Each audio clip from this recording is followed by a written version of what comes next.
मुझे औरत बना के क्यों भेजा। जब ईद आती तो सबके बच्चे कपड़े पहनते, अपने आप को बनाते संवारते, मैं अपनी उम्मीदें लेके बैठ जाती और रोती।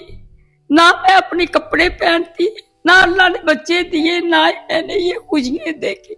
मोहल्ले वालों के बच्चों को कपड़े बना के देती, रिश्तेदार कहते ये जादूगरनी के बच्चे ना पहनो कपड़े, इसने इसलिए बना के दिया कि इसके पास बच्चे नहीं है तो आपके बच्चों को नजर लग जाएगी। वो मेरे कपड़े नहीं पहनते थे तो फिर मैं ज्यादा मायूस हो जाती थी और अंदर अंदर सही खोखली रहती थी, रोती रहती थी, लेकिन दुनिया के सामने रो भी नहीं सकती थी। कहते थे कि नैश है हमारे बच्चों को देख के रो रही है। ये हकीकत है।